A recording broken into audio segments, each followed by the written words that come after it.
Doctor ইউনূসের সরকারের সময়ের মানবাধিকার পরিস্থিতি নিয়ে উদ্বেগ বাড়ছে, বিশেষ করে আন্তর্জাতিক মহলে। আমরা একটা মানবাধিকার সংস্থার নাম জানি, হিউম্যান রাইটস ওয়াচ। তারা সম্প্রতি বাংলাদেশের মানবাধিকার পরিস্থিতি নিয়ে একটা রিপোর্ট দিয়েছে। এর মধ্যে অনেক কিছুই আছে, কিন্তু একটা জিনিস আমার কাছে খুবই অ্যালার্মিং মনে হয়েছে, সেটা হচ্ছে এখানে ধর্মীয় কট্টরবাদীদের মব তৈরি করা নিয়ে আলাপ আছে। আমি ওটা নিয়ে কথা বলতে চাই। আর এছাড়াও একটা রিপোর্ট আমাদের সামনে এসছে, একটা সংস্থা MSF, তারা জুলাইয়ে মব তৈরি করে 16 জনকে হত্যা, 51 জনের অজ্ঞাতনামা লাশ পাওয়া গেছে।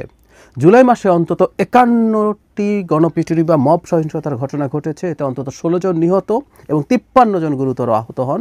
গণপিটুনির শিকার 30 জনকে আহত অবস্থায় পুলিশে সোপর্দ করা হয়েছে। খুব ইন্টারেস্টিং ব্যাপার হচ্ছে, জুলাইয়ে মব তৈরি করে মানে বাংলাদেশে একটা নতুন ফেনোমেনন তৈরি হয়েছে। মব আসলে তৈরি হয় সাধারণত, নিয়ম জেনুইন মব যদি হয় তৈরি হয়, ওটা কোনো একটা পরিস্থিতিতে জনগণ একত্র হয়ে, আনস্ট্রাকচার্ড আনঅর্গানাইজড হয়ে একত্র হয়ে তারা কোনো একটা কিছু ঘটায় এবং সহিংস বেআইনি কিছু ঘটায়। কিন্তু বাংলাদেশে এখন পরিকল্পনা করে, মানে দেখতে এটা মব মনে হবে কিন্তু এর পেছনে পরিকল্পনা থাকে, এই ঘটনাটা আসলে বাংলাদেশে ঘটছে। সে কারণে এই যে মব তৈরি করে এই আলাপটা বলা হচ্ছে, অজ্ঞাতনামা লাশ পাওয়া যাচ্ছে। সো মানবাধিকার পরিস্থিতি আসলে খুবই খারাপ পর্যায়ে আছে, কোনো সন্দেহ নেই।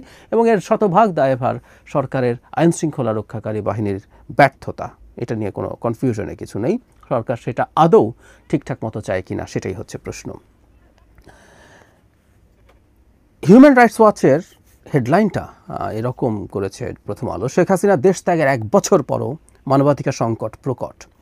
এখানে অনেক কিছু নিয়ে কথাবার্তা বলা হচ্ছে। সেটা হলো বিশেষ করে আওয়ামী লীগের ওপরে যে অন্যায় নিপীড়ন হচ্ছে, মানে এই অর্থে যে মানুষের মধ্যে প্রচুর প্রতিশোধ পরায়ণতা আছে, ফলে তাদেরকে আরবিট্রারি ডিটেনশন দেওয়া হচ্ছে, ধরে ধরে মামলা দেওয়া হচ্ছে, আটক করে রাখা হচ্ছে এবং বিশেষ ক্ষমতা আইনের প্রচুর ব্যবহার হচ্ছে, এগুলো নিয়ে কথা আছে। এই আইন সম্পর্কে আমরা দীর্ঘদিন কথা বলেছি, কিন্তু এই সরকারের সময়ও প্রচুর লোকজনকে আটক করা হয়েছে এই আইনে। শুধু সেটাই না, অহেতুক হত্যা মামলা, মানে এখানে জনাব আতিকুল ইসলাম ঢাকা উত্তরের মেয়র ছিলেন, তার সম্পর্কে বলা হয়েছে তার বিরুদ্ধে যতগুলো মামলা, হত্যা মামলা হয়েছে তার অর্ধেকের সময় তিনি দেশে ছিলেন না। মানে এই হচ্ছে পরিস্থিতি। এই ধরনের মামলাগুলো সম্পর্কে আমরা দীর্ঘদিন বলেছি যে এগুলো আওয়ামী লীগের বিচারের ক্রেডিবিলিটি নষ্ট করবে। এবং এই প্রশ্ন আমরা করতে পারি, এটা কি ক্রেডিবিলিটি নষ্ট করার কোনো পরিকল্পনা? এই আলাপ করা দরকার আছে।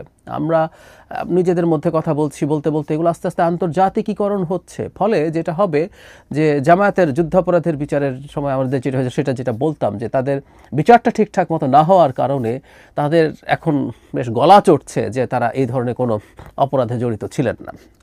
প্রসিডিউরাল প্রবলেম থাকলেও তারা এসবে জড়িত ছিলেন না, আমরা তা মনে করি না। কিন্তু এই প্রবলেম থাকলে এই সুযোগ কারো হাতে তুলে দেওয়া হয়। একই ঘটনা আওয়ামী লীগের হাতেও একই ধরনের অস্ত্র তুলে দেওয়ার মতো প্রবণতা দেখছি আমরা, যদি এই ধরনের ঘটনা ঘটতেই থাকে।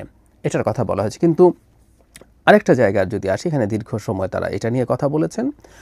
মীনাক্ষী গাঙ্গুলি, তাকে আমরা চিনি, আমরা শেখ হাসিনার সময় হিউম্যান রাইটস ওয়াচ নিয়ে, যখন হিউম্যান রাইটস ওয়াচ প্রচুর শেখ হাসিনার বিরুদ্ধে কথা বলতেন, তার আইনশৃঙ্খলা রক্ষাকারী বাহিনী বিশেষ করে র্যাবের বিরুদ্ধে কথা বলতেন, তার মানবাধিকার লঙ্ঘনের বিরুদ্ধে কথা বলতেন, তখন মীনাক্ষী গাঙ্গুলি এসব নিয়ে কথা বলেন, সাধারণত মানে অনেক সময় কথা বলেছেন। তিনি বলছেন, অন্তর্বর্তী সরকার যেন এক জায়গায় আটকে আছে, একদিকে সংস্কারবিহীন নিরাপত্তা বাহিনী, অন্যদিকে মাঝে মধ্যে সহিংস ধর্মীয় কট্টরপন্থী এবং কিছু রাজনৈতিক গোষ্ঠীকে সামলাতে হচ্ছে যারা বাংলাদেশিদের অধিকার রক্ষার চেয়ে শেখ হাসিনার সমর্থকদের বিরুদ্ধে প্রতিশোধ নিতে বেশি আগ্রহী।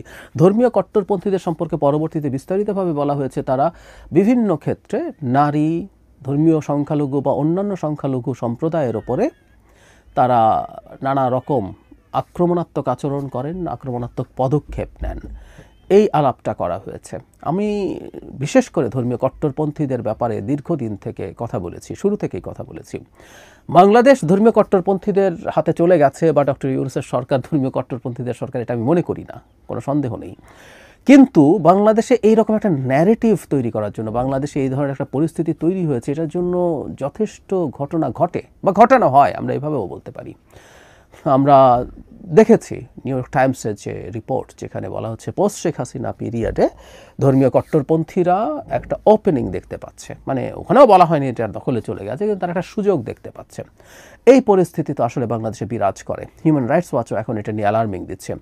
আমি বিশ্বাস করি এই সরকারের সময়ের এই জিনিসটা আমাদের ভবিষ্যতে ঝুঁকি তৈরি করবে। এই জন্য সরকারের এই ব্যাপারে পদক্ষেপ নেওয়া খুবই জরুরি ছিল, কিন্তু সরকার পদক্ষেপ নেয়নি।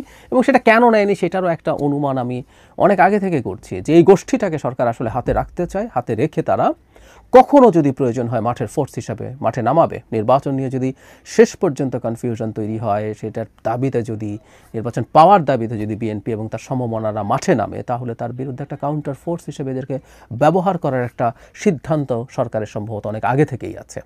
আওয়ামী লীগ নিষিদ্ধকরণের সময় দেখেছি যখন খুব বেশি লোকজন হচ্ছিল না, তখন এই গ্রুপের একটা বিরাট অংশ শাহবাগে এনসিপির নেতৃত্বাধীন জমায়েতে যোগ দিয়েছিল। তো এটার একটা পরীক্ষা আসলে হয়েছে। সুতরাং সেই কারণে সরকার এটা করছে, কিন্তু এটা করাটা একেবারেই আগুন নিয়ে খেলা। এটা বাংলাদেশ এই সরকারের পরই শেষ হয়ে যাবে না, কিন্তু যেসব ঘটনা রেখে গেল, এই ঘটনাগুলো দীর্ঘদিন আমাদের শত্রুপক্ষ, বিশেষ করে ভারত, ব্যবহার করতে থাকবে। এটা আমাদের ভবিষ্যতের সরকারের জন্য ঝুঁকিপূর্ণ হবে। তাই আমি মনে করি সরকার যদি নাও করতে চায়, রাজনৈতিক দলগুলো বিশেষ করে বিএনপি এবং তার সমমনা দল, যারা এগুলো ব্যাপারে তাদের রিজার্ভেশন আছে, অন্য দলগুলো হয়তো তাদের সুবিধা হবে মনে করে চুপচাপ থাকে, বিএনপি এবং তার সমমনা দলগুলোর সরকারের উপরে তীব্র চাপ তৈরি করা উচিত, যেন এই ধর্মের নামে মব তৈরি করে কোনো রকম কোনো নৈরাজ্য বা বিশৃঙ্খলা তৈরি করা না যায়।